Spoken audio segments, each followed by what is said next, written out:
재밌겠죠? 자, 생물의 특성.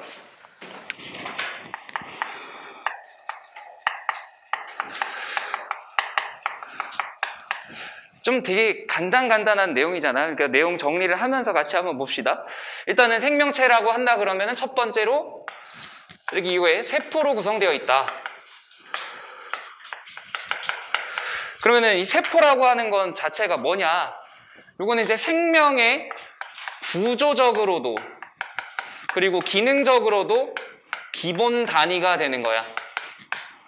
기본 단위라고 하는 거는 최소 뭐 이런 걸로 되어 있다라는 거지, 그치? 잘게 쪼개고 하다 보면은 최소 이런 걸로 되어 있다 이런 건데, 말 그대로 구조적으로 기본 단위이다라는 거는 세포의 형태가 가장 간단한 형태다, 생명에서. 이런 얘기고, 그 다음에 기능적으로 기본 단위다라는 것도 얘가 특수한 기능을 수행하는 가장 작은 단위가 되는 애다. 뭐 이런 뜻이 되겠지, 그치? 그래서 세포로 구성되어 있는데, 이 세포라고 하는 우리 통합과학 때 배웠던 뭐 그런 뭐 이런 모양 있잖아. 그냥 이상한 모양, 그치? 일단 뭐가 있어야 돼? 세포가 껍데기로 둘러싸여 있어야 되고, 그치? 그리고 그 껍데기 속에 뭐가 들어있어야 돼? 뭐 세포의 안에 있는 작은 기관, 소기관 뭐 이런 것들이 있어야 되지, 그치? 그죠? 이 세포 내 소기관에는 또 뭐가 들어있나? 뭐 예를 들면은 핵이라고 하는 뭐 유전 물질을 가지고 있는 거, 그지? 그 다음에 또 뭐가 있냐면 뭐 물질 대사라고 하는 걸 하는 뭐 수행하는 미토콘드리아. 거기다가 뭐 엽록체. 그 다음에 뭐 리보솜 등등등등등의 굉장히 많은 소기관들이 있잖아요, 그지? 이런 것들이 합쳐져서 하나의 세포라고 한다. 그래서 어떤 덩어리를 봤을 때 감싸고 있는 이런 세포 막이라고 하는 애가 없다. 그러면 걔는 그냥 뭐야? 세포 구조가 아니다라고 하면 되겠지. 그치? 그래서 생물의 특성 첫 번째는 세포로 되어 있고, 자, 이런 세포로 되어 있는 애가 세포 그냥 달랑 한 개가, 세포 한 개가 생명체인 애가 있지. 이런 애를 뭐라 그래? 이런 애를 단세포라 그러죠. 단세포. 세포 하나가 곧 그냥 생명체인 거. 이제 단세포라 그러죠. 단세포. 대표적인 단세포가 뭐 있어? 거기 있는 것처럼 뭐죠? 뭐 아메바, 집신벌레, 대장균 등등등등등. 우리가 보통 이제 일반적으로 얘기하는 뭐야? 이게 뭐에도 속해 있는 거야? 원핵생물계라고 하는 거 들어봤어? 원핵생물계? 중학교 1학년 때 아마 나오지? 그지? 원핵생물계에 속한 애들, 그런 애들이 대부분 다 뭐야? 세포 하나가 그냥 생명체인 거야. 즉, 이 생명체 하나를 그냥 뭐라고 얘기한다 그러면, 개체라고 얘기를 한다 그러면, 얘는 그냥 세포 한 개가 개체인 거지, 그지? 만약에 이 세포 하나가 개체인 요 녀석이 분열을 냈어. 분열을 하면 자기나 똑같은 게 두 개가 생기는 거잖아. 그럼 얘는 그냥 자신 자체가 체세포 분열을 한 거지만 곧 뭘 한 거야?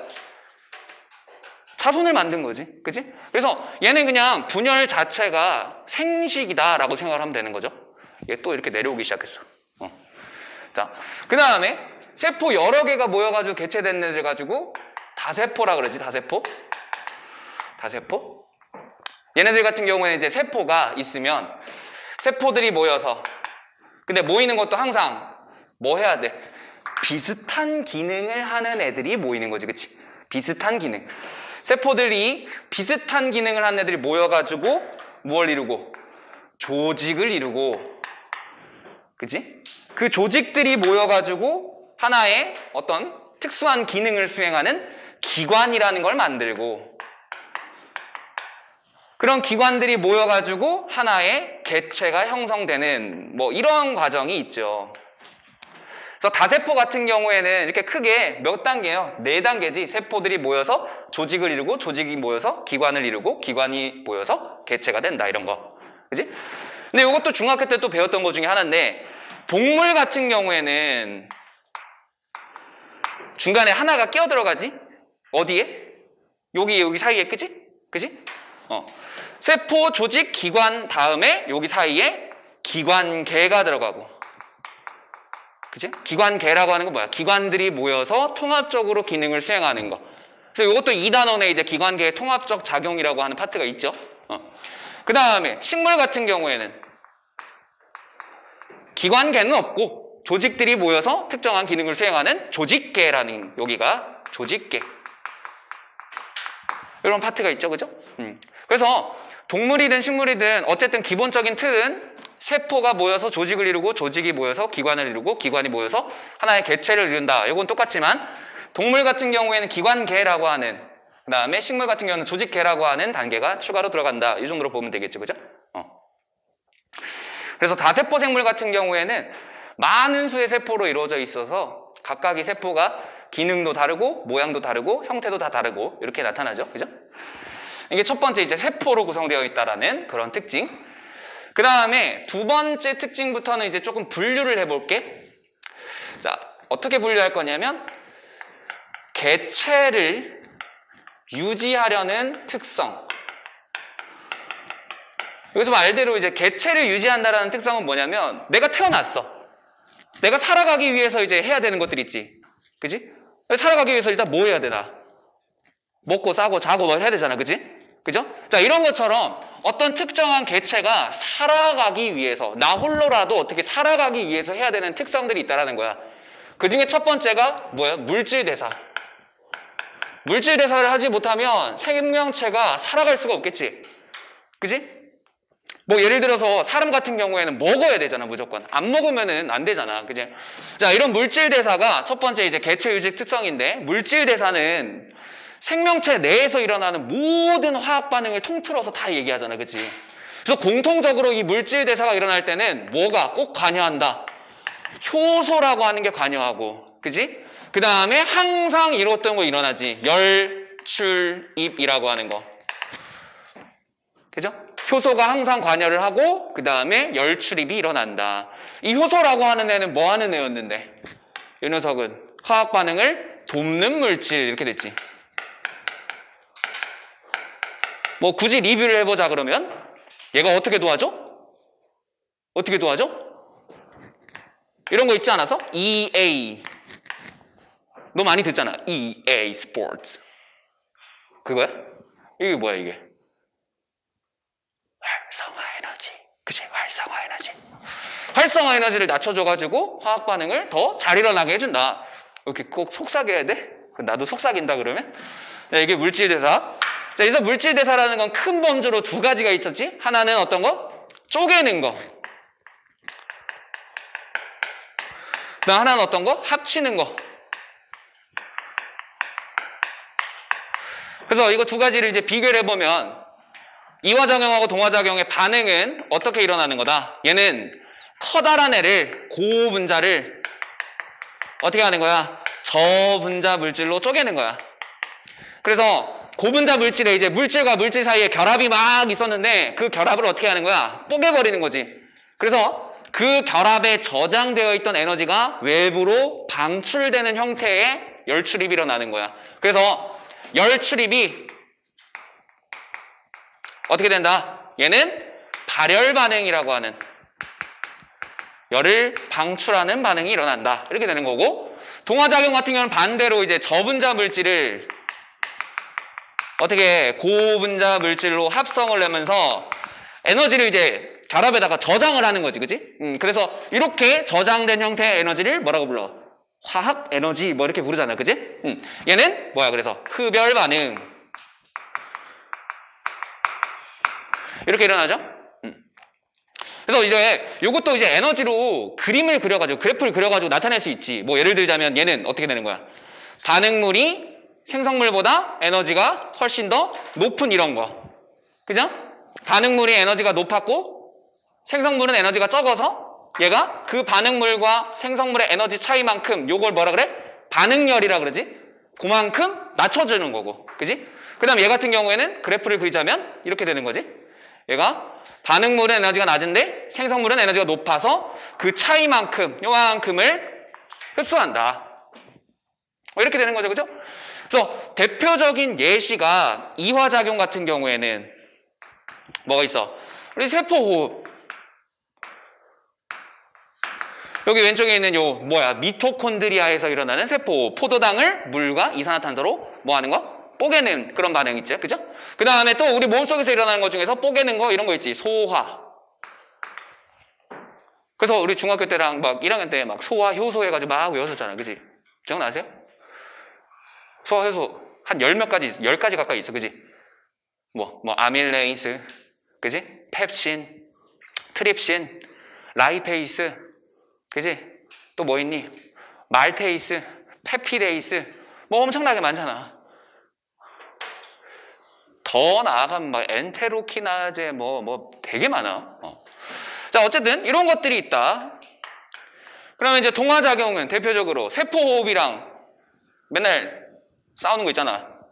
광합성. 그지? 광합성. 그리고 또 단백질 합성. 이상하게 끝에 이름이 다 합성으로 끝나네. 그죠? 그 다음에 뭐 유전물질 합성. 우리 뭐 다 앞에서 배웠던 사람들은 그런 거 있잖아. S기에, 그죠? 간기의 S기에서 뭐 유전물질의 복제가 일어난다. 이것도 어떻게 보면 합성하는 거지, 그치? 유전물질 합성하는 거잖아. 그래서 개체 유지 특성의 첫 번째 요 물질 대사라고 하는 거. 요거를 해야지만 살아갈 수 있기 때문에 개체 유지 특성이다라고 보면 되겠지, 그치? 그 다음에 세 번째가 자극에 대한 반응.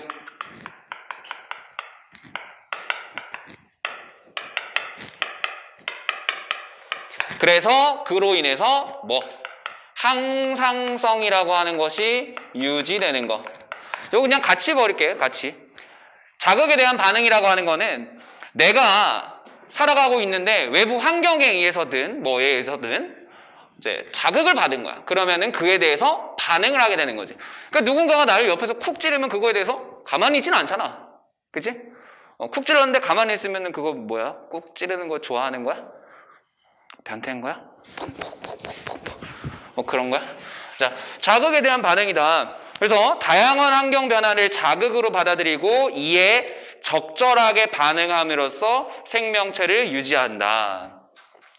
그러니까 대표적인 게 뭐 우리 통합과학에 또 제일 거의 마지막 파트네요. 생태계 할 때 이런 거 있잖아, 그지? 빛의 세기에 대해서 뭐 어떻게 된다, 그지? 그지? 빛의 방향에 대해서 뭐 어떻게 된다. 이런 것들이 있었잖아. 대표적인 게 뭐 굴광성, 뭐 굽어서 자란다 이런 거지. 해바라기가 맨날 그 꽃이 자랄 때 보면 해를 보잖아, 그치? 왜 그런 거야? 햇빛을 받으면 생장 호르몬이 햇빛에 반대 방향으로 쏠리면서 햇빛을 바라보지 않는 반대편만 자라니까 이게 구부러지는 거야. 자, 그게 대표적인 굴광성이었어요. 그러니까 이런 식으로 자극에 대한 반응이 있는데 또 뭐 더 있냐면 미모사라 그래서 이파리. 얘 뭐에 사람이 이제 척 찌르면은 축 찌르면 어떻게 돼? 휙! 이렇게 접히는 거야. 그치? 나 어렸을 때 그거 다큐멘터리도 보고 되게 신기했거든. 콕 찌르면은 픽 이렇게 된대. 그래가지고 그 상태에서 나 어렸을 때는 이제 산과 들에 놀러 다니고 나 그렇다고 막 1970년대, 60년대 사람은 아닌데 어렸을 때 보면은 이제 뭐 할 게 없으니까 물론 나 어렸을 때 막 중학생 때는 초등학교 6학년 때 5학년 때 PC방도 있었어. 다 있었는데 더 저학년 때 오해할까봐 얘기하는 거야. 더 저학년 때 맨날 이제 밖에서 놀고 이랬거든. 흙이랑 되게 친하게 지내고. 근데 다큐멘터리를 봤는데 이게 쿡 찌르면은 얘가 오므라든다는 거야. 신기하잖아, 어렸을 때. 그치? 초등학교 3학년 때 그걸 딱 봤단 말이야. 그러니까 이제 뒷산에 올라가가지고 그거랑 비슷하게 생긴 애 다 찔러본 거야. 다 찔러봤어. 아무것도 안 움직여. 그래서 그때부터 그 생각을 했지. 다큐멘터리는 다큐멘터리구나. 근데 나중에 대학교 가서 봤어. 실제로 생물학과 교수님이 기르고 있더라고. 뭐 실험한다고. 그래가지고 그때 열나 찔러봤지. 여기 찌르면 여기가, 여기 찌르면 여기가, 여기 찌르면 여기가 막 이렇게 다 되더라고. 진짜 봤어. 실제로 그래요. 자, 이런 식으로 자극에 대한 반응을 한다라는 거. 적절하게 대응하지 않으면 어떻게 될 수도 있으니까 내가 죽을 수도 있으니까. 그치? 그러니까 이게 개체 유지의 특성이 되는 거고. 그 다음에 이게 제일 중요하죠. 항상성 유지. 어떻게 보면 요 항상성 유지라고 하는 거. 첫 번째, 체온. 체온 유지. 항상성의 첫 번째, 체온 유지. 항상성의 두 번째, 탈당량. 그 다음에 체온유지, 항상성 유지 세 번째. 혈액의 삼투압 조절. 자, 이런 것들. 내 체온이 너무 올라간다. 그러면 어떻게 한다? 체온을 낮추는 방향으로. 내 혈당량이 너무 높아진다. 그러면 혈당량을 낮추는 방향으로. 내 체액의 삼투압이 너무 높아진다. 그러면 삼투압을 낮추는 방향으로 진행을 한다. 그래서 항상성 유지하면은 이렇게 세 가지 꼭 기억하시면 돼요. 세 가지. 체혈삼. 알겠죠? 자, 그래서 생물이 몸에 감지된 자극에 반응함으로써 내부와 외부의 환경 변화에 대해서 체내의 상태를 일정하게 유지하려는 성질이다 해가지고 밑에 우리 예시 두 가지가 있죠. 첫 번째에 나와 있는 사람은 더울 때 땀을 흘려 체온 조절한다. 그거는 이제 뭘 이용한 거야? 땀이 대부분이 물이니까 물의 기화열로 체온을 낮춰주는 그런 역할을 하는 거고, 그 다음 두 번째, 물을 많이 마시면 오줌의 양이 증가한다. 물을 너무 많이 마셨어. 그러면은 그 물을 다 흡수하는 경우에 어떻게 돼? 체액의 삼투압이 낮아지죠? 체액의 삼투압이 낮아지니까 세포 내외로 물질 출입이 잘 이루어지지 않게 된단 말이야. 그래서 그걸 맞춰주기 위해서 그대로 그냥 소변으로 다 내보내는 거지. 그죠? 그러니까 물을 많이 마셨을 때 소변이 뭐 많이 나온다. 물을 적게 마셨을 때, 사막에 살고 있을 때 물이 거의 없으니까 소변이 진하게 나온다. 이런 것들은 전부 다 삼투압 조절과 관련된 항상성 유지다. 이렇게 보시면 되겠죠? 자, 그 다음에 네 번째, 발생과 생장.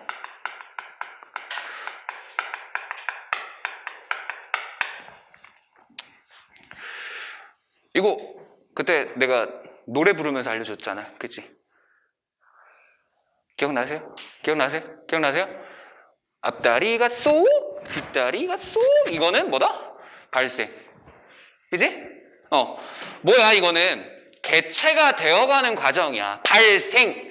생명체가 이제 만들어진다라는 거야. 수정란에서 뭐가? 개체가 형성되기까지의 과정을 가지고 발생이라 그러는 거죠. 그러니까 뭐 올챙이에서 이제 뒷다리 앞다리 쏙 나와가지고 어린 개구리가 되는까지, 그치? 어린 개구리가 되기까지의 과정, 그죠? 그러니까 올챙이 속 내용이 발생이다라고 본다 그러면 요 생장이라고 하는 건 뭐야? 말 그대로 이제 개체가 커가는 과정, 성숙한 개체가 되어가는 과정.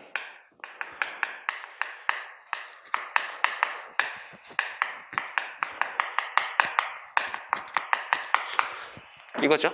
성숙한 개체가 되어가는 거죠.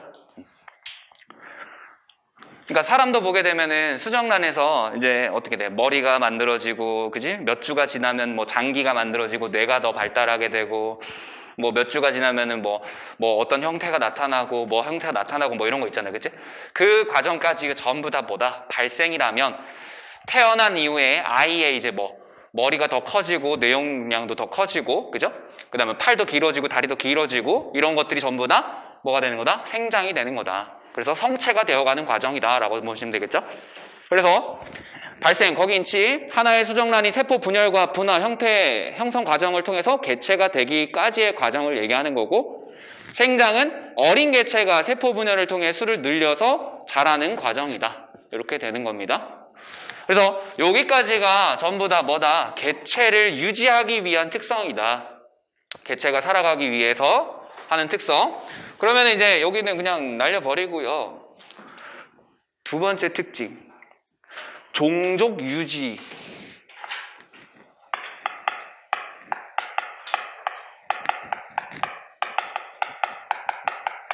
자, 종족을 유지한다.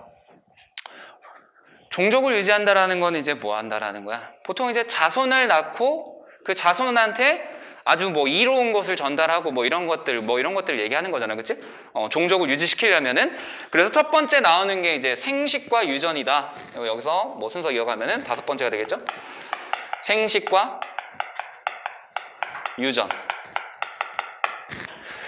그래서 생식이라고 하는 거는 뭘 하는 거야? 자손을 낳는 과정을 얘기하는 거지. 그래서 크게 생식은 두 가지로 분류이 되죠. 하나는 무성생식, 하나는 유성생식. 그래서 무성생식과 유성생식 차이가 뭐야? 뭐 암수 구분이 있느냐 없느냐 이걸 봐도 되고, 그지? 무성생식 같은 경우는 그냥 개체 하나 자체가 뭐 하는 거야? 그냥 생명체를 낳는 거지, 그죠? 대표적으로 누가? 이제 아메바 뭐 이런 애들, 아니면 히드라 이런 애들 방법이 뭐가 있었어? 분열법, 뭐 또는 뭐 이분법 이렇게 얘기하는데, 아까 전에 뭐 집신벌레 이런 애들 있었지, 그지? 집신벌레 이런 애들, 그런 애들 어떻게 해? 그냥 세포 분열 한번 하면은 뭐가 되는 거야? 자손이 되는 거지. 이런 식으로 분열해서 개체 수를 늘려가는 방법. 그 다음에 출합법. 뭐 히드라나 말미잘 같은 경우에 이제 자신의 끝에 있는 이제 돌기를 하나 내뿜어 버림으로써 돌기를 떨어뜨려 버리면서 생명체가 하나 나오는 거지. 자, 이런 것들이 있고, 또 뭐 우리 저기 뭐라 해야 되지? 생명 뭐 과일 뭐 이런 데서 많이 쓰이는 거, 뭐 접붙이기, 그지? 이런 것도 다 어떻게 보면 생식이죠. 접붙이기. 근데 그런 거는 보지 말고 그냥 분열법, 출합법 이 정도로 있다. 이렇게 보시면 되겠죠? 하나만 더 할까? 포자법? 괜찮죠? 포자를 만드는 거죠. 대개 이제 버섯이나 곰팡이 이런 애들. 자, 그러면 이런 무성생식의 단점 뭐냐? 무성생식의 단점. 자신과 뭐에? 새끼의 유전적인 특성이 어때? 완벽하게 일치하지. 그지? 자, 유전적인 특성이 일치하기 때문에 환경 변화에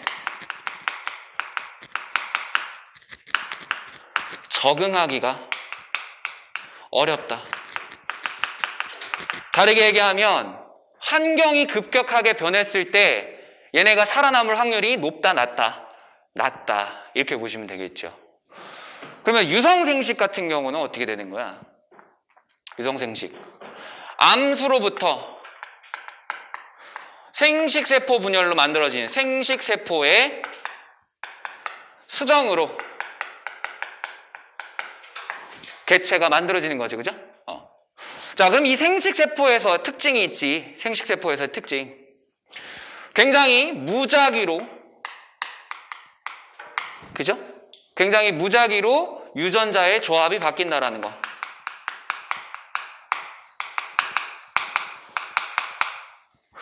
이거는 그냥 중학교 과정에서의 어떤 생식세포 분열 과정만 알고 있어도 되는 거지, 그지? 무작위로 DNA라든가 이런 것들, 유전물질이 막 분리되어 들어간단 말이야. 그러다 보니까 태어나는 자손의 유전적인 특성이 어때? 굉장히 다양하게 나타나지. 그죠? 그리고 막 뒤섞이잖아. 그치? 다른 개체가 가지고 있는 성질도 나한테 올 수도 있고, 막 이런 거잖아요. 그러다 보니까 얘는 어때? 유전적인 특성이 굉장히 다양하게 나타난다. 그래서 환경 변화에 더 유리하다. 더 살아가는데 유리하다. 이렇게 되는 거죠. 이런 유리한 어떤 성질, 특성, 이런 것들, 뭐 유리한 것도 마찬가지지만 불리한 것도 마찬가지고, 그런 모든 특성들을 자손한테 넘겨주는 것, 그게 유전인 거지, 그치? 그래서 유전이라고 하는 건 어버이의 형질이 자손에게 전달되는 현상이다. 간단하게 그렇게만 볼게요. 유전이라고 하는 건 어버이의 특성이 자손에게 전달되는 현상이다. 그래서 뭐 예를 들어서 어머니가 정록생명이면 태어나는 아들은 무조건 정록생명이다. 뭐 이런 거 있죠? 그죠? 이런 것들, 그런 것들이 전부 다 유전이다. 이렇게 되는 거예요. 그래서 얘 5번 특성. 그 다음 6번 특성이 이제 적응과 진화가 되겠지? 여기를 지워버릴까? 세포로 구성은 이건 뭐 별거 볼 것도 없네. 6번. 적응과 진화. 적응이랑 진화랑은 어떻게 보면은 뭐 그냥 똑같은 말이야. 똑같은 말이고, 적응은 이제 서식 환경에 알맞게 몸의 형태와 기능, 뭐 습성을 가지도록 변화하는 것이다. 이런 건데, 자,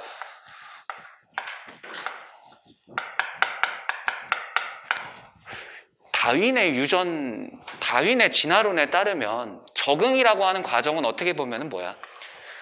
내가 자신이 환경에 맞게 몸의 형태를 바꿔가는 거라기보다는 뭐가 더 알맞은 표현일까? 환경 변화에 유리한 특성을 가진 애가 살아남는 거. 이게 적응이라고 봐야 되겠지, 그지? 그죠? 자, 그래서 환경 변화에 유리한 어떤 형질을 갖는 개체가 생존하는 거. 이걸 가지고 적응이라고 봅시다, 우리는.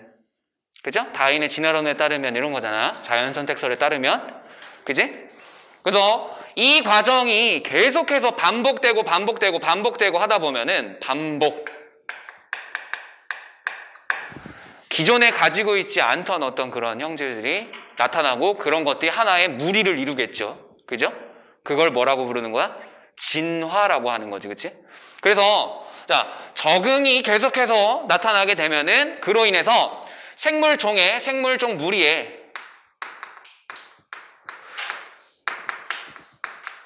무리에 유전자 구성 요거에 변화가 생기죠.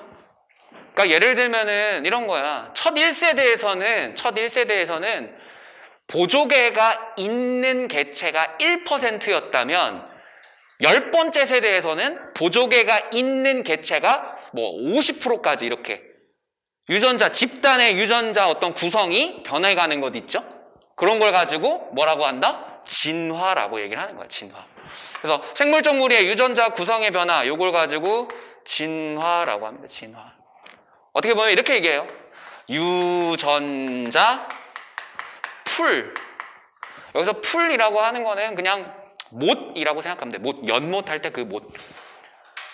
유전자의 구성이 변한다. 요거를 요즘 이제 현대 유전학에서 이렇게 얘기를 해요. 현대 유전학에서 진화라고 하는 거는 유전자 풀의 변화다.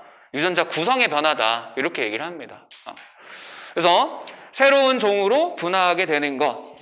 이걸 가지고 진화라고 얘기를 하고, 적응과 진화의 얘는 뭐 거기 있는 것처럼 사막에 사는 선인장이 잎이 가시로 변해서 수분 손실을 막는다. 이거는 물 변화, 물이라고 하는 환경 변화에 대한 거죠.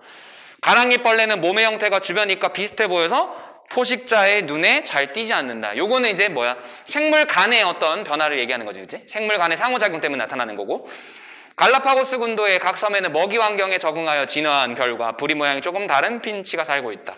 요거는 이제 뭐야? 먹이와 그치? 새, 생명체 간의 어떤 그런 상호작용 이런 것 때문에 나타나는 거죠. 자, 이런 식으로 적응과 진화 이렇게 있다. 그래서 어떻게 보면은 생명체라고 하는 거는 총 몇 가지 특성이 있는 거야? 7가지 특성이 있는 거야. 7가지 특성 중에서 첫 번째는 이제 모든 생명체가 갖춰야 되는 기본적인 조건, 세포로 구성되어 있다라는 거. 그 다음에 개체 유지의 특성으로 이렇게 3개가 있다라는 거. 첫 번째는 물질 대사를 해야 된다. 그래야 살아갈 수 있으니까. 그 다음에 자극에 대한 반응을 하고 항상성 유지를 해야 된다라는 거. 그래야 살아갈 수 있으니까. 결론은 다 그거죠. 발생과 생장. 생장하지 않으면 항상 이게 자그마한 개체로 이렇게 살아간다? 짓밟혀 죽기 쉽죠? 그죠? 그 다음에 종족 유지 특성. 내 종족을, 자손을 낳아서 보전하는 그런 유지를 시켜야 되는 특성과 관련된 거다. 그래서 생식과 유전, 적응과 진화, 이것들이 전부 다 뭐다? 종족 유지 특성이다. 해가지고 총 6개의 추가로 특성이 있어서 7개의 특성이 있다. 이렇게 보시면 되겠죠? 자, 그러면은 그 중에서 이제 바이러스라고 하는 거. 우리 지금 난리 난 게 다 바이러스 때문이잖아. 그지? 이거 언제쯤 끝날까? 왜 끝날 기미가 안 보이니? 안 끝나니? 이제 이 마스크 나 이제 귀도 아프고 인중도 쓸리고 말하다 보면 자꾸 내려오니까 이렇게 쓸린단 말이야. 이렇게 힘들어 죽겠어. 자, 바이러스.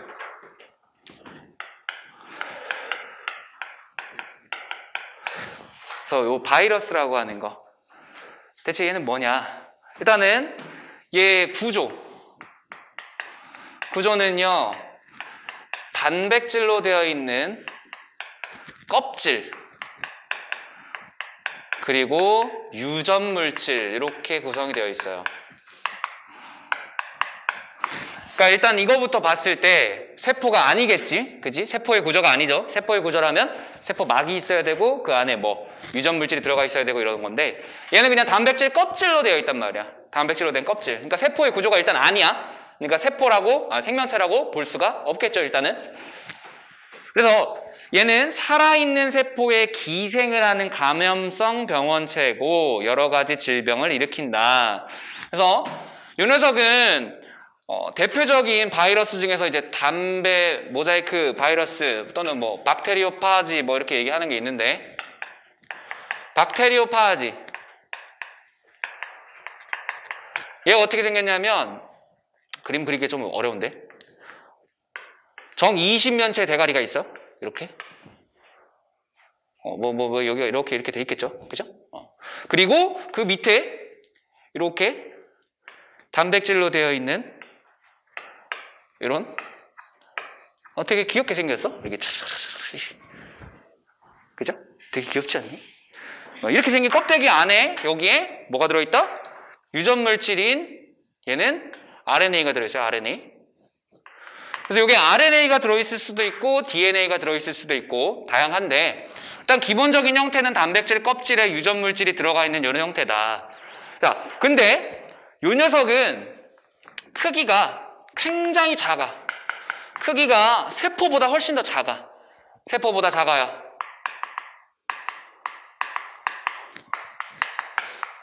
그래서 세포 여과기도 그냥 통과해버려.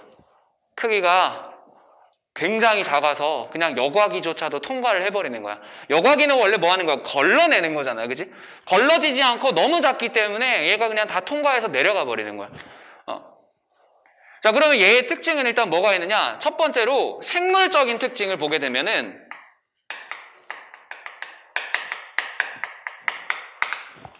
우리 방금 전에 했던 그 7가지 중에서 이제 골라봅시다.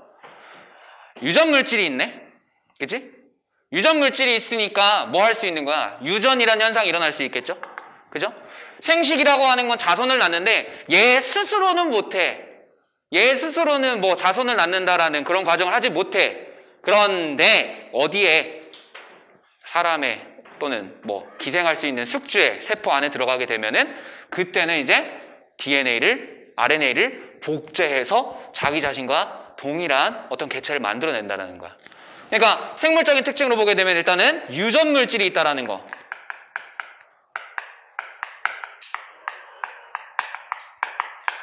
그리고 그 유전물질이 뭐 할 수 있다? 변이를 일으킬 수 있어요. 변이. 지금 이 바이러스도 위험한 게 그것 때문이잖아. 그치? 변이가 일어나면서 또 다른 바이러스가 될까봐. 그죠? 그래서 살아있는 숙주세포 내에서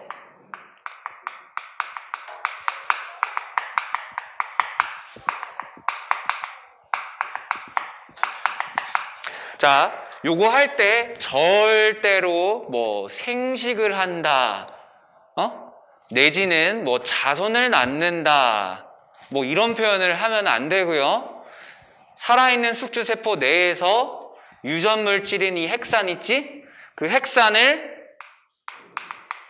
복제합니다. 복제.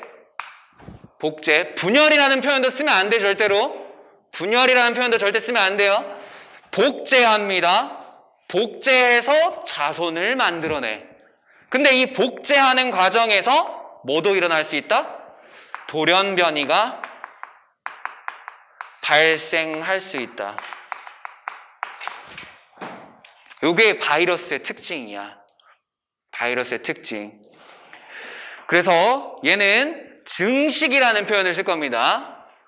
핵산을 복제해서 자신의 수를 늘려가는 과정이야. 절대로 분열이라는 말을 쓰거나 하면 안 되고 증식한다라고 얘기해야 돼. 증식한다. 그래서 증식하는 과정에서 돌연변이가 일어나. 그러니까 이 돌연변이 때문에 뭐가 일어날 수 있다? 적응이 일어날 수 있고 그에 따른 진화까지도 일어날 수 있다. 그러니까 유전물질이 있어. 그러니까 유전이라는 현상이 일어나. 그 다음에 핵산을 복제해서 증식하는 과정에서 돌연변이가 발생하면서 적응과 진화를 할 수 있다.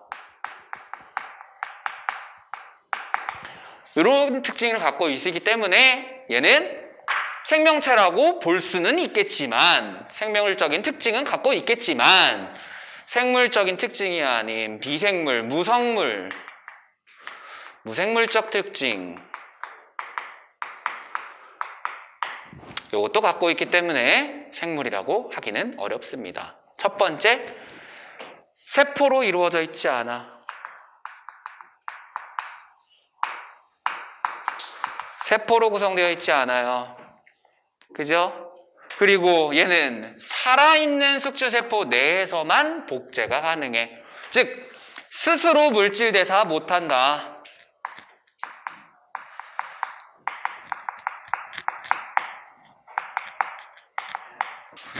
살아있는 숙주세포 내에 들어가야 되지만 뭐 할 수 있다? 물질 대사를 할 수 있다.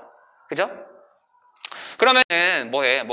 이 유전 물질을 주입해가지고 들어간 다음에 복제를 해가지고 증식을 할 수 있겠죠? 그지? 그러면 바깥에 있으면 어떻게 돼?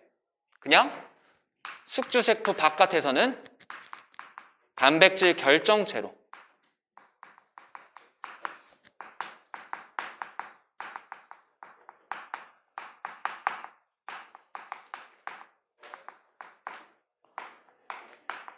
그냥 덩어리체로 존재합니다. 이게 무생물적인 특성이야. 그래서 크게 무생물적인 특성 이렇게 세 가지를 꼭 기억하셔야 돼요. 그러면은 여기서 이제 한 가지 문제가 나올 수 있는 게 요 항 있지? 스스로 물질 대사를 하지 못한다. 그래서 요 항 때문에 바이러스가 최초의 생명체가 될 수는 없다.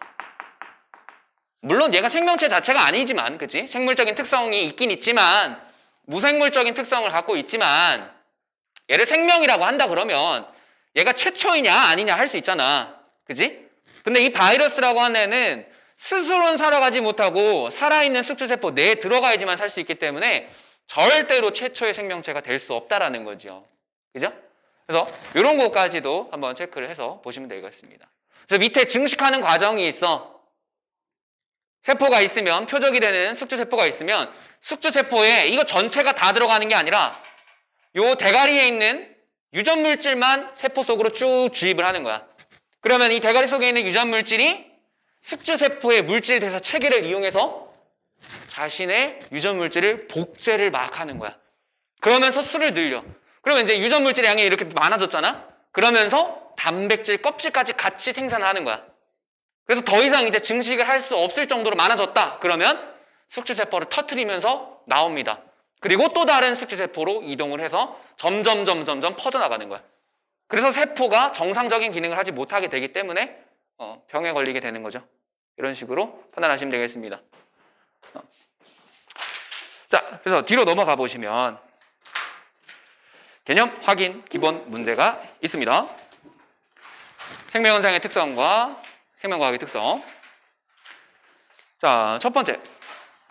생물은 물질과 에너지를 이용해서 생명을 유지한다. 물질 대사겠죠? 물질 대사.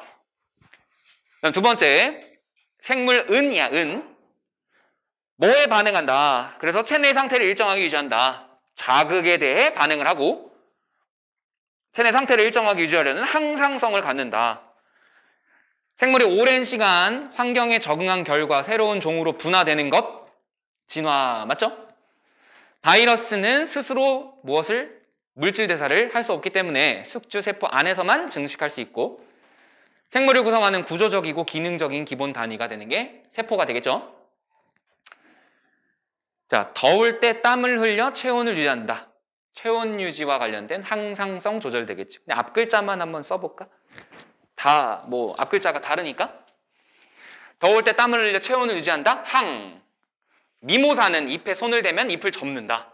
자극과 반응이니까 자반. 집신벌레는 분열하여 개체수를 늘린다. 생식이 되겠죠. 생식. 효모는 포도당을 분해하여 에너지를 얻는다. 물질 대사. 사막에 사는 선인장은 잎이 가시로 변하였다. 적응. 어머니가 정록 생명이면 아들도 정록 생명이다. 유전. 개구리의 수정란이 올챙이를 거쳐서 어린 개구리 되는 과정 발생이라고 하면 되겠죠. 그 다음에 물질 대사에 대한 설명. 생명체 내에서 일어나는 모든 화학 반응 맞죠? 세포호흡은 이화작용인 거 맞죠? 항상 에너지 출입이 함께 일어나고 동화작용은 간단한 물질을 복잡한 물질로 합성하는 과정이니까 틀렸죠? 그러니까 이화작용은 복잡한 물질을 간단한 물질로 분해하는 반응이다. 이렇게 쓰면 맞겠죠? 바이러스, 세균보다 크기가 작습니다. 세균은 세포로에 있잖아. 그래서 세균 여과기를 그냥 통과합니다. 세포의 구조를 갖추고 있지도 않고 유전 물질은 핵산은 갖고 있고 독자적으로 물질 대사는 하지 못하죠. 자, 그래서 뒤로 가면은 뭐 문제가 있는데 뭐 어려운 건 없어요. 어려운 건 없고 다만 우리 17번으로 가시면 9페이지에 17번으로 가시면 화성의 토양이 생명체가 존재하기 위해 알아보는 실험, 바이킹호에서 실시한 실험, 이러한 실험과 관련된 거 나올 건데 일단은 기본적으로 거기 왼쪽에 있는 그림을 보면은 뭐가 있어? 14C로 표지되어 있는 영양소를 공급하고 방사성 기체의 발생 여부를 확인한다. 그러면은 영양소를 집어넣어주고 기체가 발생하는지 확인한다? 그게 뭐 하는 거야? 이화작용이 일어나는지를 확인한다라는 실험이 되겠죠? 그래서 그런 실험에서 얘는 14C로 표지된 영양소를 집어넣어주고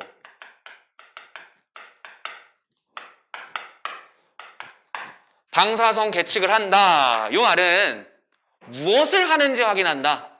이화작용을 하는지 확인한다. 이렇게 보시면 되겠죠? 이화작용을 한다면 방사선 표시가 되어 있는 C로 이루어진 이산화탄소 14CO2라고 하는 게 만들어져서 나올 테니까. 그죠? 그러니까 가는 이렇게 된 거고요. 나는 화성의 토양이 든 용기에 영양소와 일정한 혼합 조성의 기체를 공급하고 기체 분석기를 통해서 기체의 조성이나 비율이 변하는지 확인한다. 자, 나 같은 경우에는 따로 뭐 표지한 거는 주지 않았지만 그냥 영양소를 줬어. 그지? 자, 그냥 영양소를 공급했어. 그냥 영양소를 공급하고 뭐 했냐면 기체의 비율을, 조성을 변하는지 확인하든가. 이건 또 뭘까? 영양소를 분해한다면 기체가 만들어지면서 조성이 변할 테니까. 그죠? 그러니까 얘도 뭐야? 얘도 이화작용을 확인하는 실험.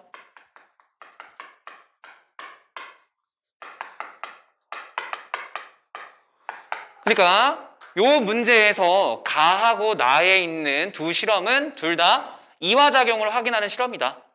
하나는 방사선 표시를 해서 하나는 조성 변화를 통해서. 그래서 정답을 한번 체크해 봅시다. 기억. 가는 동화작용을 하는 생명체가 있는지 알아본다. 이화작용이고요. 그 다음에 니은번 나는 이화작용을 하는 생명체가 있다를 알아보는 실험이다. 맞죠? 그치? 그 다음 디귿번. 가와 나는 모두 생물은 물질 대사를 한다라는 것을 전제로 한 실험이다. 물질 대사를 한다라는 게 전제되어 있지 않는다면 이 실험을 해서 변화가 없더라도 생명체가 있는지 없는지 알 수 없잖아. 물질 대사를 해야 생명체이기 때문에 하는지 안 하는지를 확인하는 거지. 그러니까 디귿번은 맞는 보기가 되겠죠? 그래서 정답은 4번으로 체크를 하시면 되겠고요. 그 다음에 23번으로 넘어가 보면 동일한 듯 좀 다른 거야. 귀엽지 않니? 저 강아지 로봇? 어디 막 야시장 같은 데 가면은 막 팔잖아. 그치? 아니야? 버튼 누르면은 막 이렇게 다니다가 이렇게 막 하면 막 이러고 막. 그걸 본 적 없어? 난 어릴 때 그런 데 많이 놀러 다녔는데 맨날 이제 막 동전 휙 던져가지고 어릴 때부터 도박에 빠진 것이 축 동전 던져가지고 이렇게 줄 그어져 있는 거기에 탁 넣으면 이제 그거에 막 몇 배 이렇게 주고 막 그런 거 있고. 나 너무 옛날 사람인 것 같은데 자, 강아지 로봇. 강아지 로봇이 물질 대사를 통해 에너지를 소모한다? 자, 뭐라고 해야 되죠? 배터리에 저장되어 있는 전기 에너지, 화학 에너지를 전기 에너지로 전환해서 살아가는 거지. 얘가 뭐 물질 대사를 하고 이러진 않잖아. 로봇 강아지한테 사료 먹어 이렇게 막 줄 수는 없잖아. 그지? 자, 기억번은 틀렸죠? 물질 대사를 통해 에너지를 소모하는 게 아니라 뭐 한다? 건전지, 배터리에 저장된 에너지를 사용한다. 이렇게 돼야 되고, 가와 나는 모두 자극에 반응한다. 반응하죠. 로봇 강아지도 반응합니다. 로봇 강아지 앞으로 가다가 벽에 팍 부딪히잖아? 그러면 휙 돌아가서 옆으로 가. 그게 뭐야? 벽에 부딪혔으니까 그에 대해서 반응을 한 거지. 왼쪽으로 돌아간다? 뭐 오른쪽으로 돌아간다 이런 거? 요즘 나온 거는 되게 대박이던데? 삼성에서 나오는 그 동그란 볼 같은 거. 사람을 줄줄줄 쫓아다녀. 줄줄줄 쫓아다녀. 그리고 아침이 되면은 막 알람 울려주고 커튼도 자동 커튼 이렇게 쫙 열어주고 막 오늘의 일정 알려주고 주인이 집에 없으면은 막 무선 청소기 막 켜주고 물론 다 삼성 제품을 써야 돼. 만약에 집에 강아지가 있는데 강아지를 기르고 있는데 강아지가 혼자 낑낑대면서 심심해하고 있으면은 강아지 프로그램 틀어줘 TV로.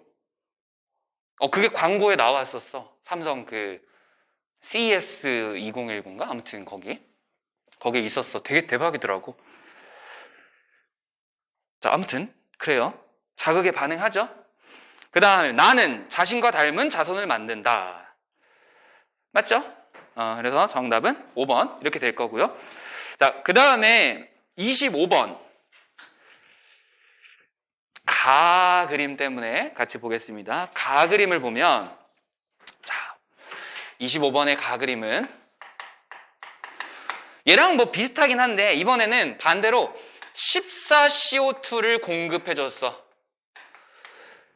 그래 놓고 거기에 방사능 계측기를 설치를 해놓고 가열장치를 설치해놨네. 가열장치. 그 다른 점이라는 거는 가열장치가 존재한다는 게 조금 다른 거지.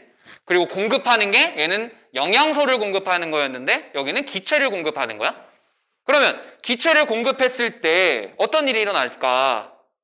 만약에 생명체가 있다 그러면 요 14CO2라는 걸 이용해서 동화작용을 하겠죠. 그래서 동화작용을 확인하는 실험이다. 근데 그래서 봐봐. 동화작용을 확인하는 실험인데 그러면은 만들어졌는지 안 만들어졌는지는 어떻게 확인할까? 만들어졌는지 안 만들어졌는지? 어떻게 확인할까요? 자, 요 녀석이 그걸 확인해주는 애야. 요 녀석. 어떻게 하는 거냐면 영양소가 만들어졌다면 영양소를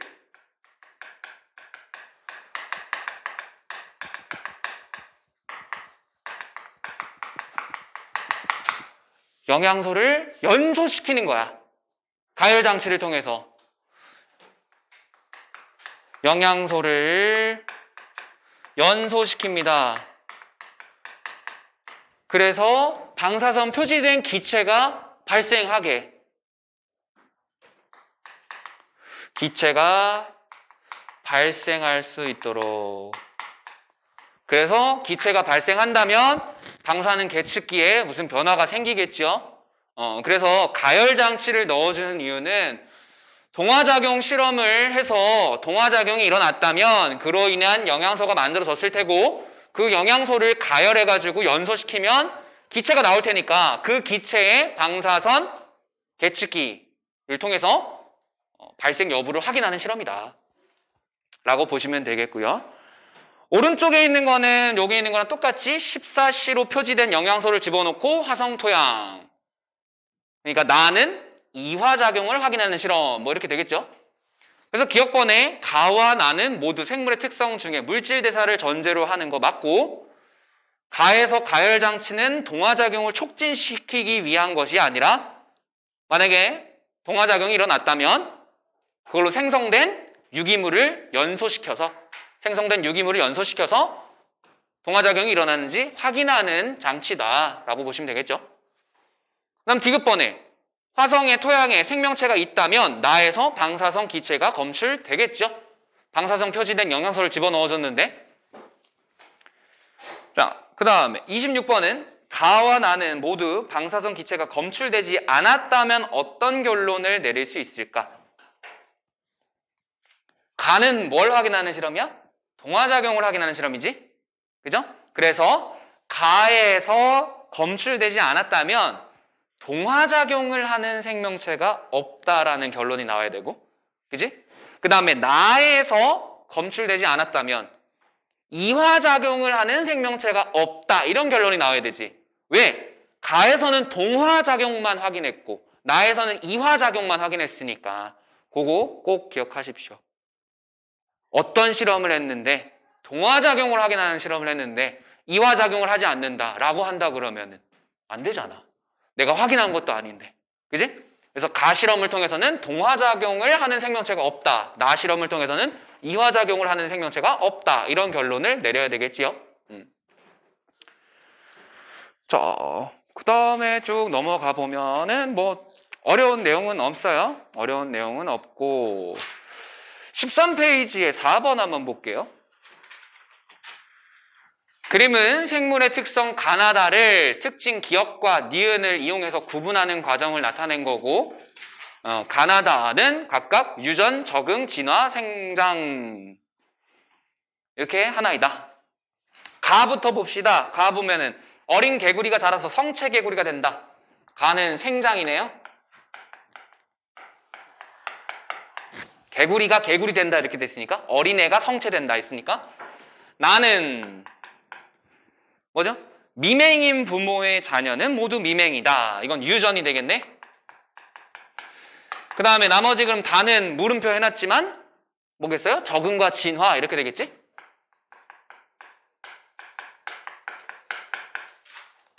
자, 그러면은 요거에 대해서 각각 봅시다. 기억번. 가는 세포 분열을 통해 일어난다. 우리 생장하는 거, 세포 분열을 통해서 일어나는 거 맞죠? 세포 수를 늘려감으로써 더 큰 성체가 되어가는 과정이니까 기억번 맞죠? 니은번. 바이러스에서 나타나는가는 기억에 해당한다. 자, 기억에다가 바이러스에서 나타나는가 하면은 생장을 한다라는 거잖아, 바이러스가. 아니죠? 바이러스는 생장하지 않죠? 그러니까 니은번 틀렸고, 낙타는 모래가 들어오는 것을 막기 위해 콧구멍을 자유롭게 열고 닫을 수 있다. 상상해봐. 모래바람이 불면 낙타가 왼쪽으로 씹고 오른쪽으로 씹고 하다가 그러는 거 아니야. 그지? 너무 귀엽지 않니, 낙타? 지 콧구멍을 이렇게 열었고 닫고. 다의 예에 해당한다. 맞니? 그죠? 사막에 모래바람이 자주 부니까 콧구멍으로 모래바람이 들어가지 못하도록 콧구멍을 열고 닫고 하는 방향으로 적응하고 진화하여 하나의 종으로 분화한 거겠죠? 그러니까 디귿번은 맞는 보기가 되겠네. 그래서 정답은 4번 이렇게 되겠고요. 그 다음에 9번으로 한번 가볼까요? 9번. 자, 그림은 생물의 특성을 가와 나로 구분하여 나타낸 것이다. 가와 나는 각각 개체 유지 특성과 종족 유지 특성 중에 하나이다. 자, 그러면은 봅시다. 뭐 세포로 구성되어 있다, 자극에 대한 반응을 한다, 항상성 유지를 한다, 발생과 생장을 한다. 이게 뭐죠? 개체 유지의 특성이 되는 거죠? 개체 유지의 특성, 가가 개체 유지의 특성. 그럼 나는 종족 유지의 특성이 되겠죠? 그러면은 A에 들어갈 것으로 적절한 거는 물질 대사가 빠져 있죠, 지금? 그러니까 A는 물질 대사. B는요? 생식이 되겠지? 그지? 생식과 유전, 적응과 진화 이렇게 되는 거니까. 기억번에 가는 종족 유지 특성, 나는 개체 유지 특성이다 라고 했는데 반대로 됐고, 니은번에 A 과정에서 에너지 출입이 일어나는 거 맞죠? 물질 대사 과정이니까. 디귿번에 살충제를 살포하면 살충제 저항성 모기가 증가한다. 이거는 뭐지? 적응과 진화가 되겠죠? 그러니까 B의 예가 아니라 오른쪽에 있는 적응과 진화, 요 녀석의 예가 되겠지? 자, 그 다음에 13번을 봅시다. A와 B의 특징을 나타낸 것이다. A와 B는 각각 바이러스와 정자 중에 하나다. 그러면은 우리가 한번 그냥 만들어 봅시다. 핵산을 갖는다. 분열을 통해 증식한다. 그 다음에 세포막을 갖는다. 자, 핵산을 갖는다. 그냥 우리가 이렇게 한번 해봅시다. 정자랑 바이러스 해가지고 어떻게 되지? 핵산을 갖나요? 둘 다? 둘 다 같죠? 둘 다 같습니다. 그 다음에 분열을 통해 증식한다. 분열을 통해서 증식을 한다. 증식이라고 하는 말 자체가 그냥 수를 늘려가는 과정을 얘기하는 거지. 근데 그 방법 중에서 분열이라는 걸 이용하느냐. 정자는 분열을 이용해서 만들어지는 거 맞죠? 그러니까 얘는 이건 맞아. 근데 바이러스는 분열이 아니라고 그랬죠, 절대로. 그 다음에 세포막을 갖는다. 막 구조를 갖는다. 즉 세포의 형태를 갖느냐? 정자는 세포의 형태를 갖죠? 근데 바이러스는 아니죠? 그러면은 이렇게 돼야 되겠네? 그러면은 가능한 거는 B가 바이러스고 A가 정자 이렇게 되면 되겠네요? 그래서 기억은 동그라미, 니은은 X 이렇게 쓰면 되겠죠? 그래서 기억번은 반대로 됐으니까 틀렸고, 니은번에 A는 스스로 물질 대사, 이 녀석은 스스로 물질 대사 하죠? 그 다음에 B는 바이러스이다. 맞는 보기가 되겠네. 그래서 정답은 5번 이렇게 체크를 하시면 되겠죠? 자, 여기까지가 이제 1단원의 첫 번째 챕터, 생명현상의 특성과 생명과학의 특성. 정말 별거 없죠? 그죠? 정말 별거 없어.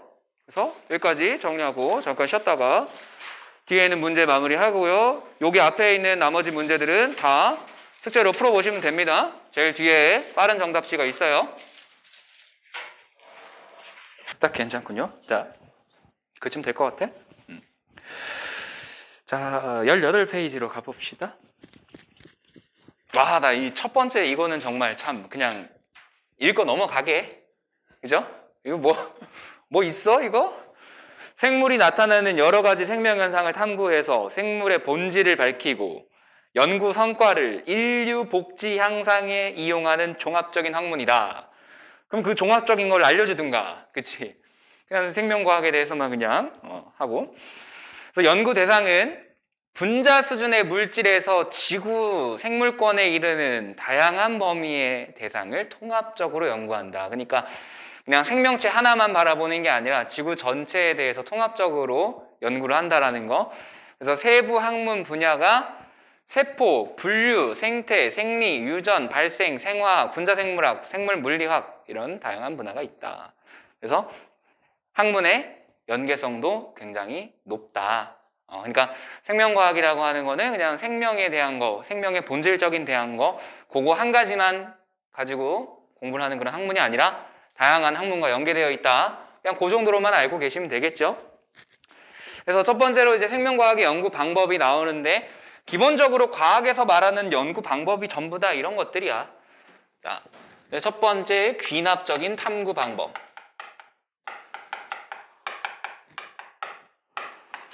자, 간단하게 그냥 세 단계로 나타내 보면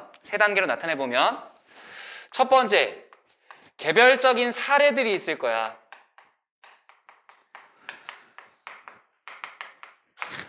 그러니까 뭐 예를 들어서 이 생물을 봤는데 이러한 성질이 있더라. 뭐 저 생물을 봤는데 이러한 성질이 있더라. 뭐 또 다른 생명체를 봤더니 이러한 성질이 있더라. 한 수만 가지 되는 생명체들을 다 봤는데 공통적으로 어떠한 성질이 나타나더라. 즉 생명체라면 어떠한 규칙성이 보이더라. 즉 개별적 사례로부터 규칙성을 발견하고 그 규칙성을 일반화시키는 그러한 방법으로 연구를 한다.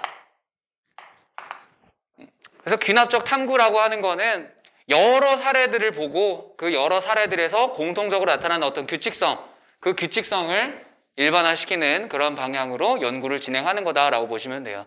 그래서 문제가 발생한 소지가 많아. 언제? 요 개별적 사례라고 하는 사례가 통계잖아, 어떻게 보면. 그치? 그러니까 이 사례의 숫자가 어때야 돼? 굉장히 많아야 좀 더 어떻겠다? 설명이 더 수월하겠고 실제로 실제로 일반화가 돼도 모든 것에 대해서 설명할 수 있게 되겠다. 그러니까 만약에 그냥 개별적인 사례를 5가지만 보고 5개의 생명체가 이러네? 그 모든 생명체는 이럴 거야. 그게 뭐예요? 성급한 일반화의 오류가 되는 거지. 그치? 자, 그래서 귀납적인 탐구 과정은 길게 쓰면 이래. 자연현상을 보고 그 중에서 이제 관찰할 주제를 선정해서 관찰할 방법과 절차를 고안한 다음에 관찰을 수행하는 거야. 이때 이 관찰은 엄청나게 많은 사례들을 관찰을 해야 돼요. 그리고 그 관찰한 결과를 보고 규칙성을 발견하고 그 규칙성에서부터 내용을 일반화하는 그러한 과정으로 나타난다. 그래서 다윈의 자연선택설, 그 다음에 카로의 가젤 역량 뜀뛰기 행동, 걔네가 그냥 다큐멘터리 나만 보지? 너네 안 보지? 다큐멘터리 보면 재밌어. 가젤이 이상하게 뛰어다녀. 그지? 무슨 메뚜기 같이 그냥 펄싹펄싹 뛰어다닌단 말이야. 왜 그런 뛰는 행동을 하느냐? 자, 그거에 대한 행동 연구, 이런 것도 전부 다 귀납적인 탐구 사례가 되는 거다. 거기에다가 추가로 하나만 더 적을게요. 거기에 추가로 슐라이덴과 슈반의 세포설.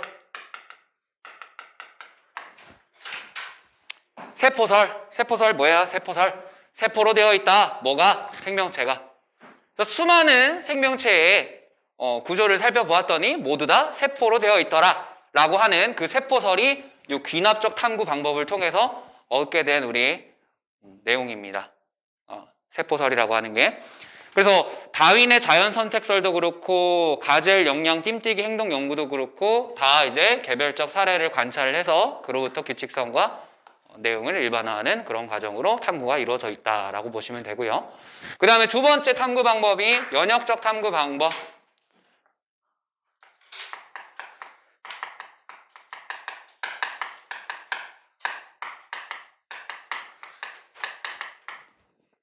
자, 그럼 연역적 탐구 방법 같은 경우에는 어떻게 생각하면 되냐면 얘는 사례를 보고 규칙성을 발견해서 일반화하는 과정이라면 얘는 어떠한 자연현상을 보고 똑같이 자연현상을 관찰을 하고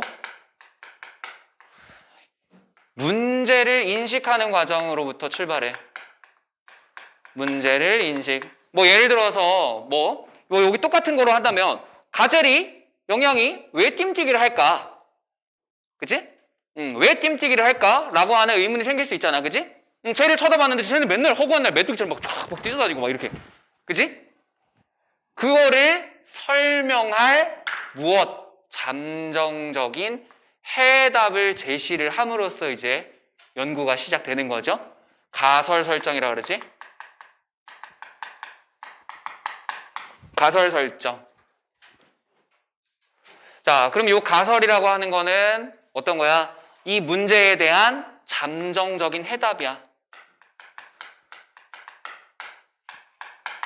예를 들어서 방금 한 것처럼 가젤이 영양이 뜀뛰기를 하는 이유가 뭐다? 그럴싸한 잠정적인 해답을 내야겠지. 그치? 제가 밥을 너무 많이 먹어가지고 똥 마려가지고 이렇게 뜀뛰기 하는 거다. 이런 것처럼. 그럴 수도 있잖아. 그치? 똥 마려운데 똥을 쌀 데가 없으니까 막 이렇게 돌아다니다가 이제 딱 응아를 할 곳을 찾아가지고 정착해가지고 응아를 하고 다시 이제 다니다가 또 막 먹고 다니다가 보니까 또 응아가 마려워가지고 막 띵띵이 하다가 이렇게, 그지? 그런 거다라고 할 수 있잖아, 그치? 그래서 이 가설이라고 하는 잠정적인 해답은 누구나 생각할 수 있어야 되고, 그 다음에 이거를 검증해야 되기 때문에 검증 가능해야 돼.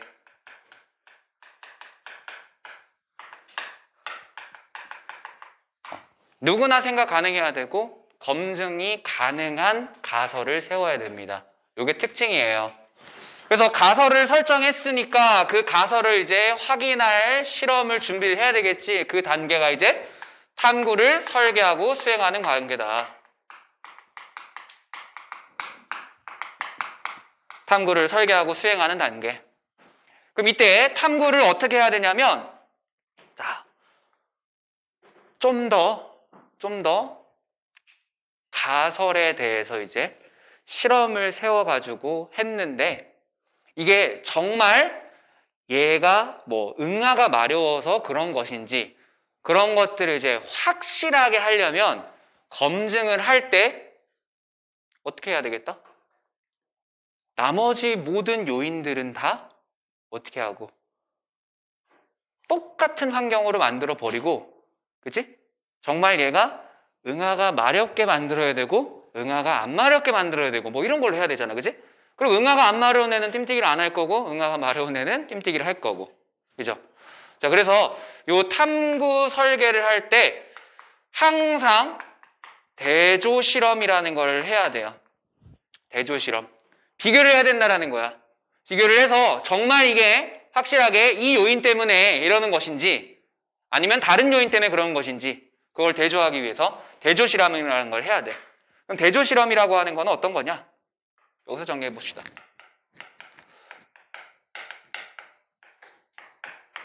자, 실험에 영향을 줄 수 있는 모든 요인을 가지고 뭐라 그래요?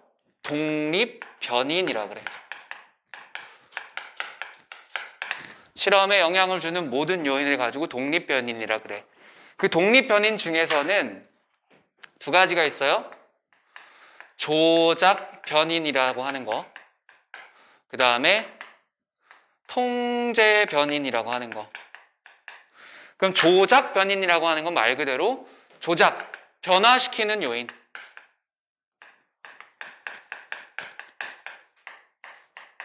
그 다음에 통제 변에는 말 그대로 그냥 전부 다 동일하게, 그죠? 동일하게 적용되는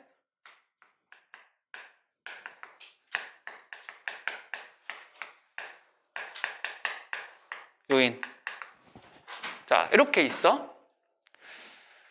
대조 실험이라는 거는 나머지 모든 요인은 다 동일하게 적용시키고 내가 검증하려고 하는 어떤 요인에 대해서만 조작을 한 곳과 조작을 하지 않은 집단, 이렇게 두 가지로 나누어서 실험을 하는 거야. 그 집단을 가지고 실험군과 대조군이라 그래. 실험군, 그리고 그에 대해서 대조를 할 대조군. 실험군은요, 말 그대로 변인을 이제 조작한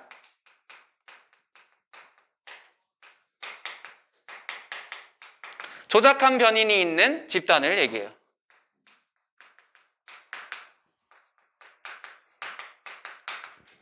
대조군 같은 경우에는 조작을 하지 않고 비교를 한, 대조를 할 그러한 집단을 얘기합니다.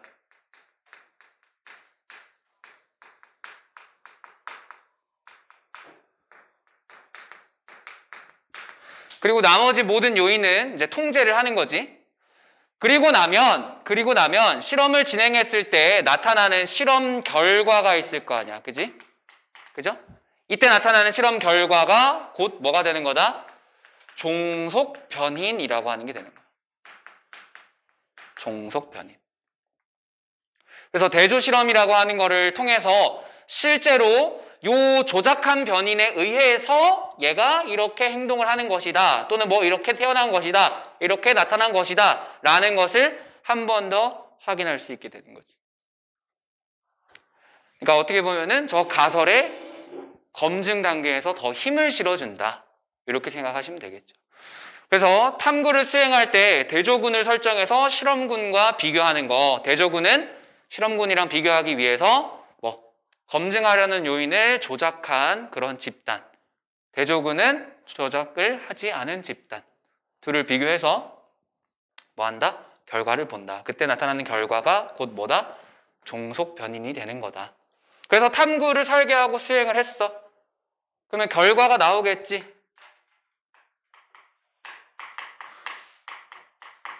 그 결과가 가설을 뒷받침해준다 그러면 그대로 그걸로 결론을 도출하면 되고,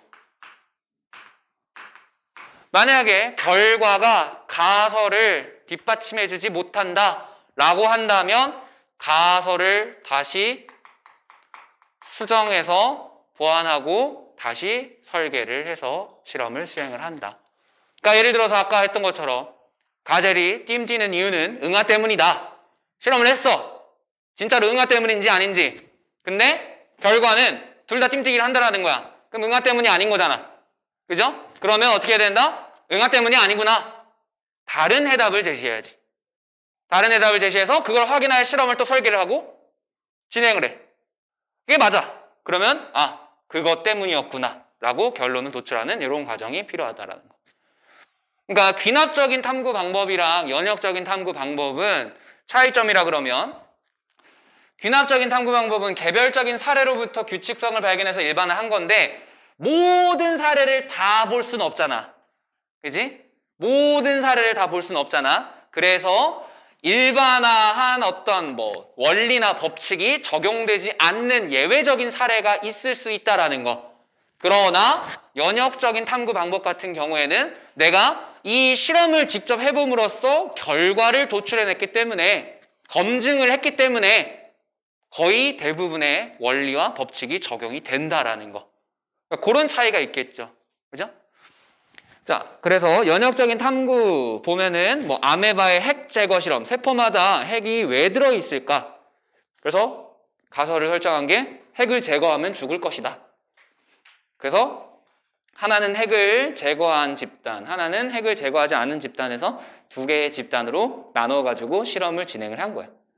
그럼 여기서 이제 내가 탐구를 설계해서 수행을 할 때 조작 변인이 뭐가 되고 핵의 유무가 되겠지. 통제 변이는 뭐가 되겠어? 통제 변인. 나머지 자극을 주는 거라든가 아니면 온도라든가 먹이를 주는 거라든가 하는 등등등등의 영향을 줄 수 있는 모든 요인을 다 동일하게 적용을 시켜야 되겠죠? 그 다음에 실험 결과를 분석해가지고 생명활동에 매우 중요하다라는 결론을 도출해내는 거고. 그 다음에 탄저병 백신 연구도 마찬가지고 또 뭐도 있냐면 페니실린 발견한 거 거기다 추가로 쓰면 플레밍의 페니실린 발견.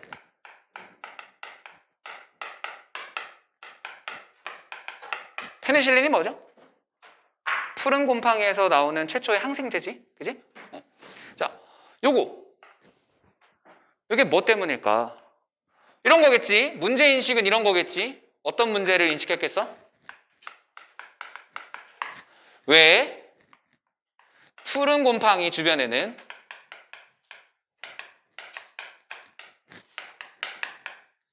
누가 뛰어다니나? 왜 이렇게 쿵쿵쿵쿵 거리지? 왜 푸른 곰팡이 주위에는 세균이 번식하지 않을까?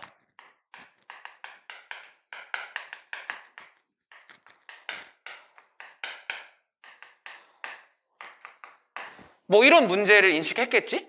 그지? 그래서 가설을 세웠겠지. 가설. 뭐겠어? 푸른 곰팡이가 뭐하는? 세균의 번식을 억제하는 무언가의 물질을 만들 것이다. 이런 게 가설이 되겠죠? 그지? 그래서 이제 검증을 하는 거죠? 어떻게 해? 하나는 푸른 곰팡이를 넣은 집단. 하나는 푸른 곰팡이를 넣지 않은 집단. 똑같이 배지를, 우리 세균이나 이런 것들을 번식시키기 위해 영양 배지를 쓰잖아?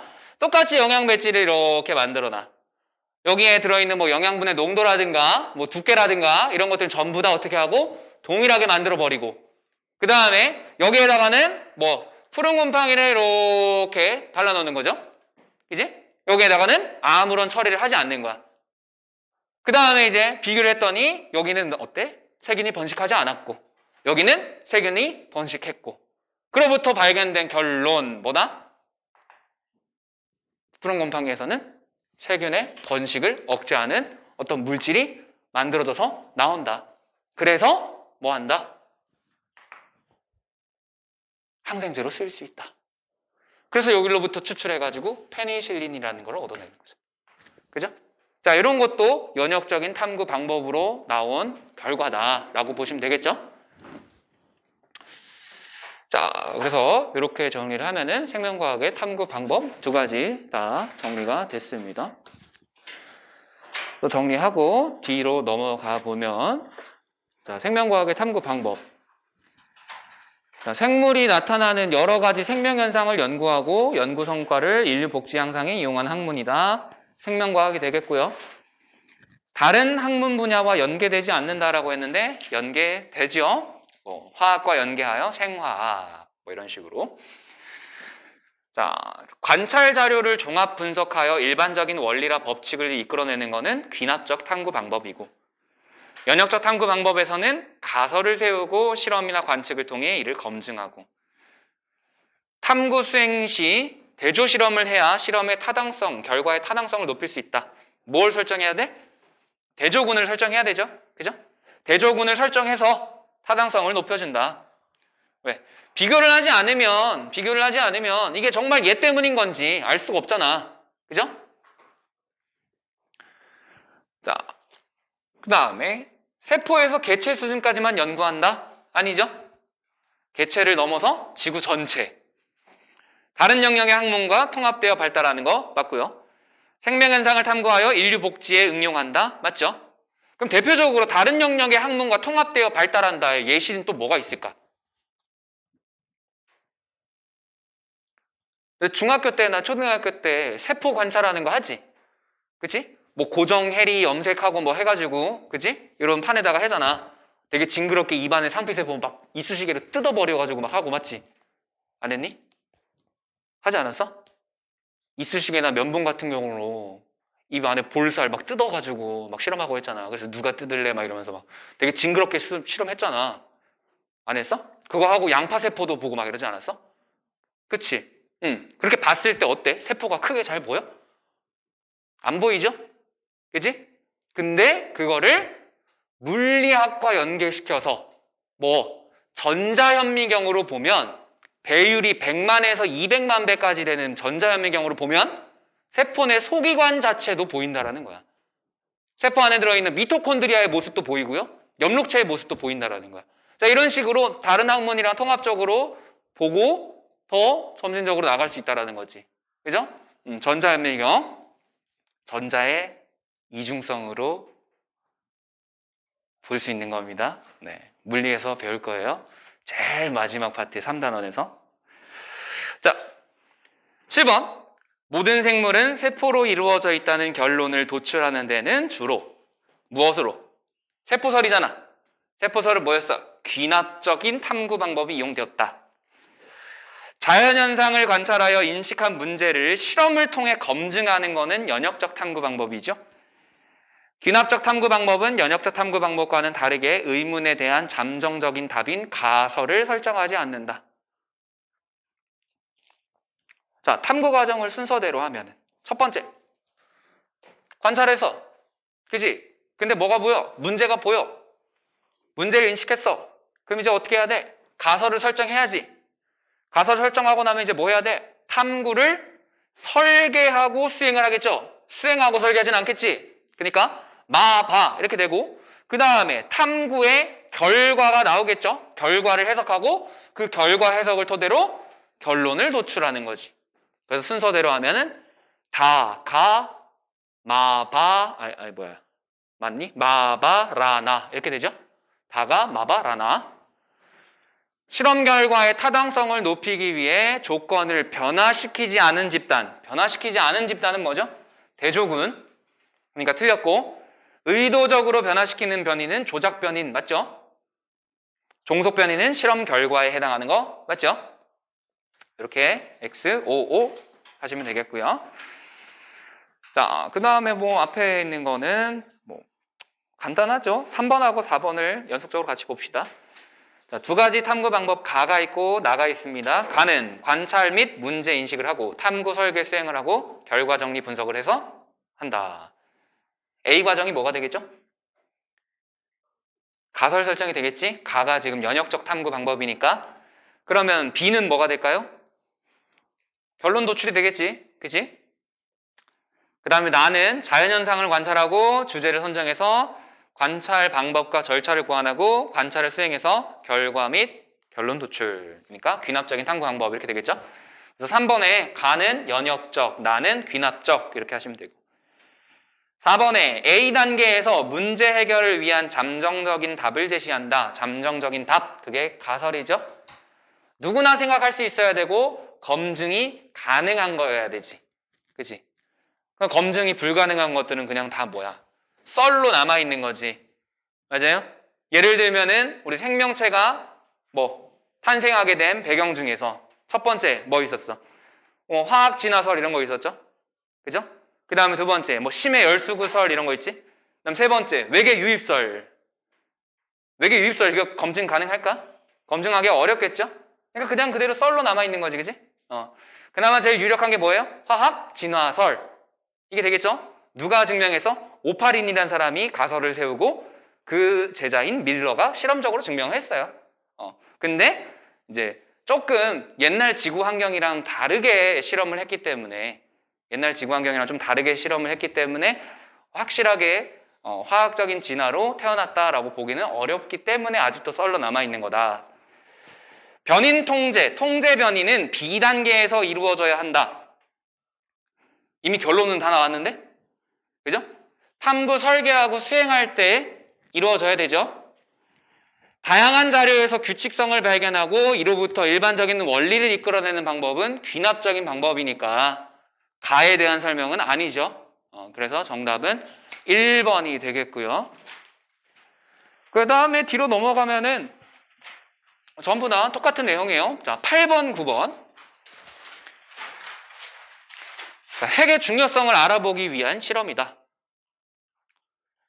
집단 A, 미세한 고리로 핵을 제거하고 집단 B는 어쨌든 핵을 제거하는 과정에서 자극이 주어질 테니까 핵을 제거하는 것과 같은 자극만 주고 제거하지 않는다.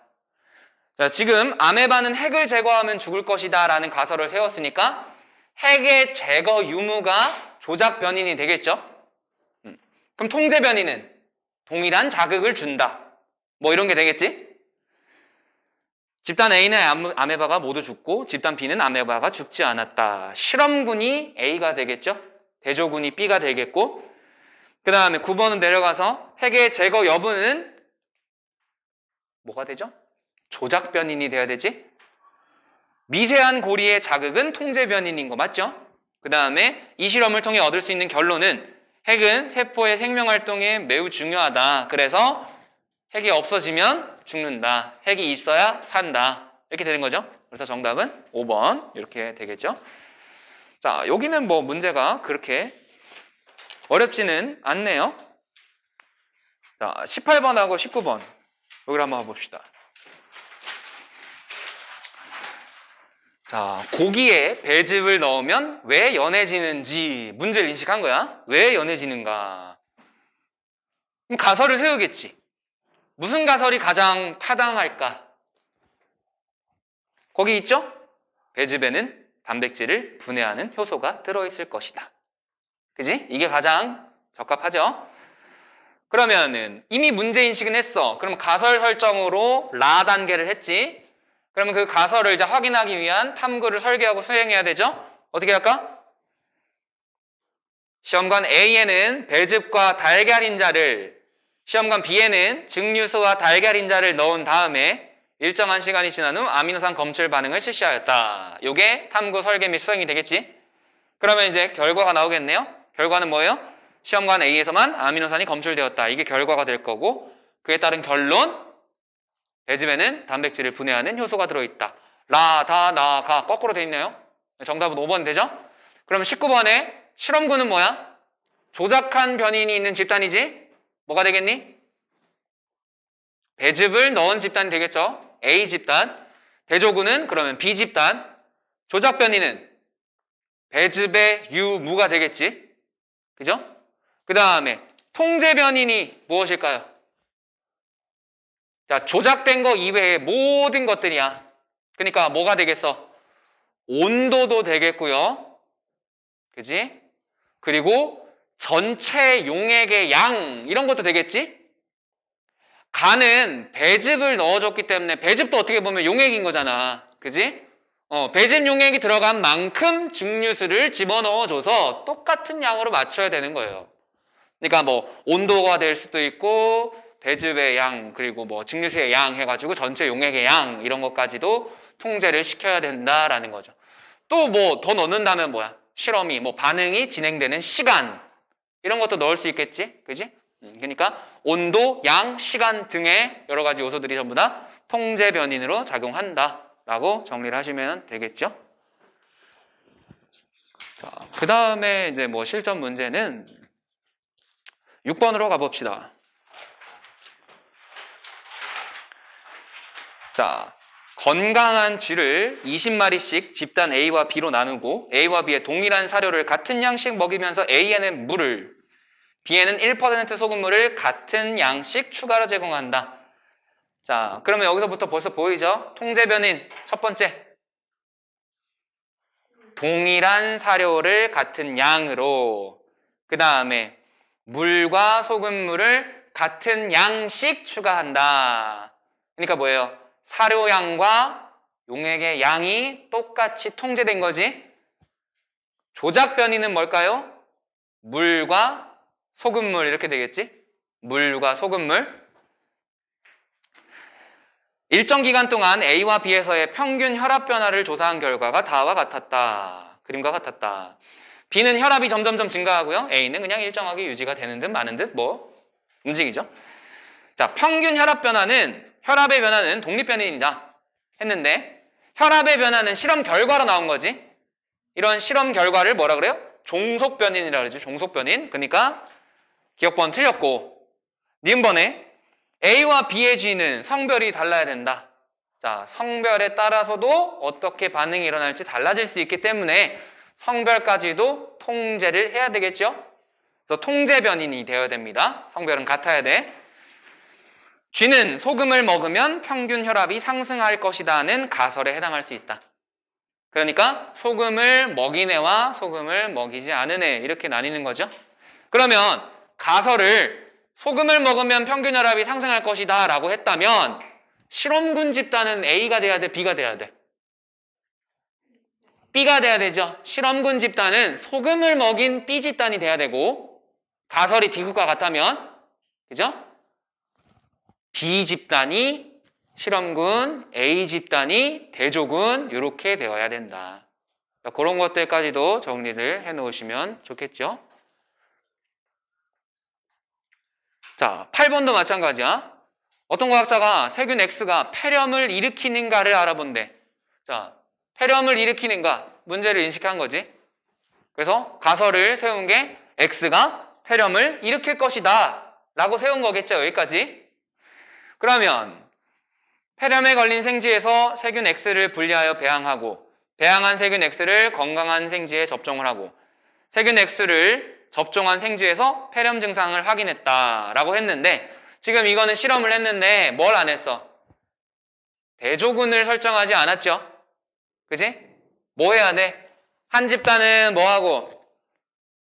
세균 X를 건강한 세균에다가 집어넣고 완전히 동일한 생쥐한테 동일한 양의 증류수를 집어넣거나 아니면 생리식염수를 집어넣어야 되겠지. 맞아요? 그래야 세균을 넣고 안 넣고 그래서 넣었기 때문에 발병했다, 넣지 않았기 때문에 발병하지 않았다. 이렇게 확인해야 되는 거지. 그러니까 과정상 지금 대조 실험을 하지 않고 그냥 X가 일으킬 거니까 X만 집어넣어보자 이렇게 한 거잖아. 그러니까 실험 결과의 타당성을 더 높여줄 필요가 있죠. 대조 실험 부분이 빠졌다. 그러니까 세균 X를 접종하지 않은 생쥐를 대조군으로 설정한다 라는 게 더 들어가야 되겠지? 보완을 한다 그러면 대조군에는 아까 얘기한 것처럼 뭘 더 투여해야 된다? 동일한 양의 생리식염수를 넣는 게 낫겠죠. 증류수를 넣으면 문제가 생길 수 있으니까 동일한 양의 생리식염수를 투여한 대조군을 설정한다. 이렇게 정리하시면 되겠죠? 자, 그래서 8번은 정답은 2번이 되겠고 그 다음에 9번은요.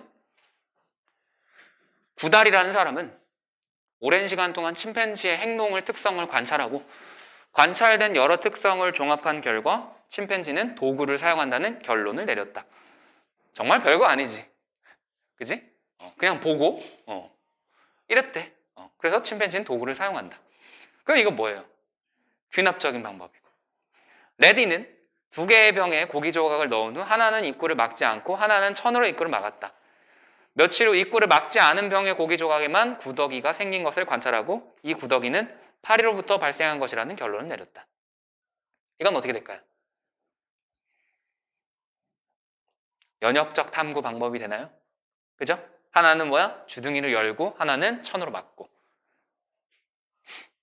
자, 그러면은 탐구 방법은 각각 가는 귀납적 탐구 방법, 나는 연역적 탐구 방법 이렇게 되겠고, 가는 그러면 가는 개별적 사례로부터 규칙성을 찾아내서 일반화하는 거지.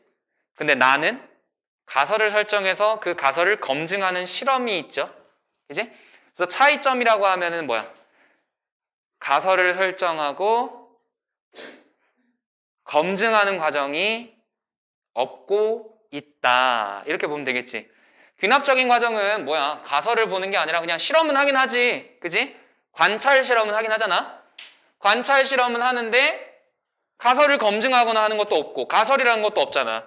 그러니까 차이점이라 그러면 가설을 설정하고 체계적으로 검증하는 과정이 가에서는 없고 나에서는 있다. 이렇게 정리하시면 되겠죠. 가설을 설정하고 체계적으로 검증하는 과정의 유무다. 이거 되게 거슬리네. 이거 자꾸 내려오고 그래가지고 말이 안 나오네. 넌 왜 박수 치고 있냐? 자, 이렇게 하면은 오늘 진도 부분은 일단 마무리가 된 거고요. 잠깐 쉬었다가 이제 왜요? 뭐 벌써 끝내? 뭐 말 같지도 않은 소리 하고 있어. 자, 잠깐 쉬었다가 이어서 진행하도록 하죠. 위에 뭔가 있어. 위에 뭐가 있어. 그 뭐가 있는 걸 할게. 위에.